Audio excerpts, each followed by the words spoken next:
Bangladesh burned for weeks. Bullets fired, over 400 killed.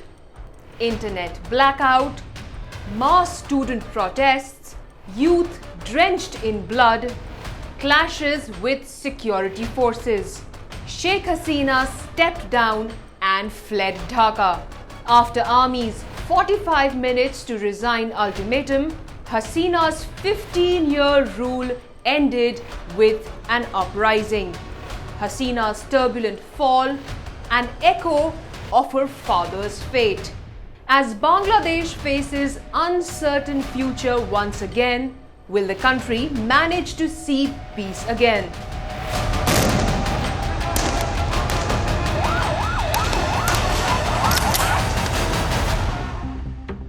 In a stunning turn of events, ex-Prime Minister Sheikh Hasina of Bangladesh fled the country on August 5th as millions of people took to the streets chanting "Go Hasina Go," demanding her resignation. The demand followed a deadly police crackdown on student protesters.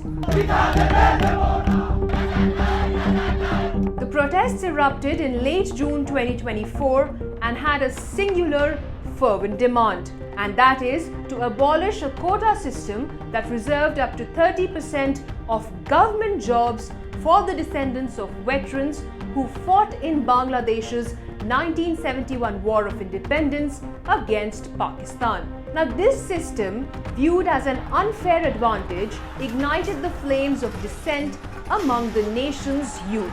The violence that followed these protests in July was catastrophic. Over 400 people, including minors, lost their lives as the unrest spiraled out of control. Now, Hasina's dramatic Catch-22 departure marks another chapter in the turbulent history of the South Asian nation.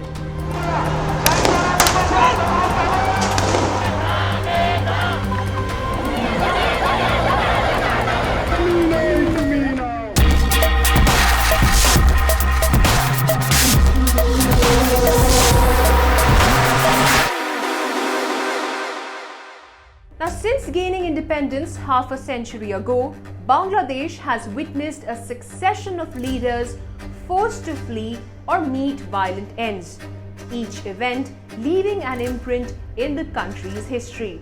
Now, this brings us to some crucial questions. How did the violence in Bangladesh escalate to such deadly levels? Was the violence and chaos avoidable? How will Hasina's departure reshape the political landscape of Bangladesh? What role will her party, Awami League, play amid this resistance? How does Sheikh Hasina's fate mirror that of her father, Sheikh Mujibur Rahman? And most important of all, what does this say about the legacy of the Rahman family in Bangladesh?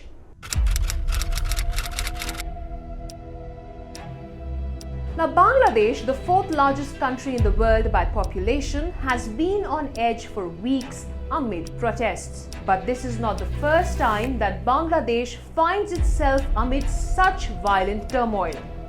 Formerly known as East Pakistan, Bangladesh emerged as a new nation in 1971 following a brutal war with Pakistan with significant support from India. Sheikh Mujibur Rahman, the independence hero, became the country's first prime minister before establishing a one-party system and assuming the presidency in January 1975.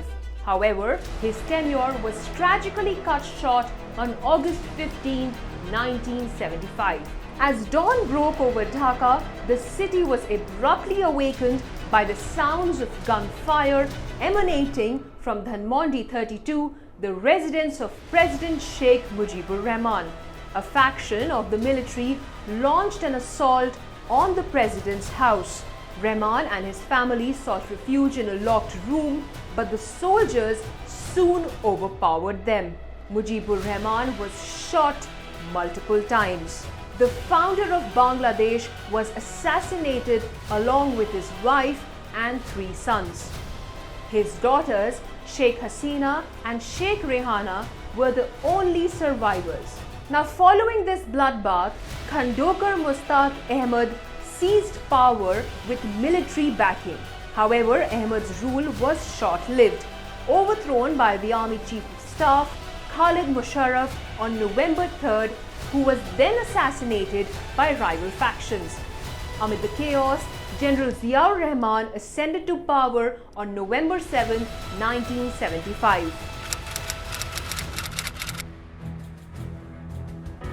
Now, General Ziaur Rahman's rule ended in violence when he was assassinated during a coup attempt on May 30, 1981. His vice president, Abdus Sattar, took the helm as interim president with the support of General Hussain Muhammad Irshad. However, Irshad soon turned against Sattar, orchestrating a bloodless coup on March 24, 1982 and declaring martial law. Ehsanuddin Chaudhry was installed as a figurehead president until Irshad assumed the presidency on December 11, 1983.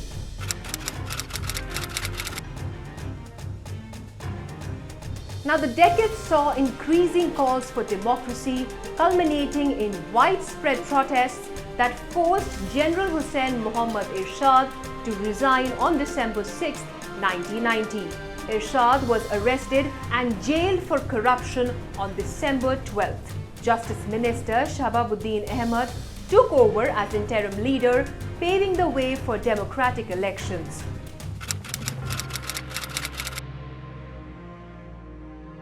Now, in early 1991, Bangladesh held its first free elections with the Bangladesh Nationalist Party emerging victorious. Khalida Zia, the widow of General Ziaur Rahman, became Bangladesh's first female Prime Minister. She was succeeded by her political rival, Sheikh Hasina, after the Awami League's electoral victory in 1996. The BNP regained power in 2001, with Khalida Zia serving another term until October 2006.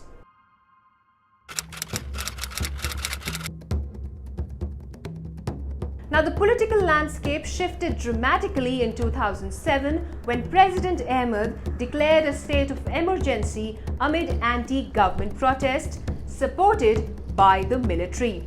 A military-backed transitional government initiated an anti-corruption campaign, imprisoning both Sheikh Hasina and Khalida Zia on graft charges. They were released in 2008, and following a decisive electoral victory, Sheikh Hasina once again became Prime Minister.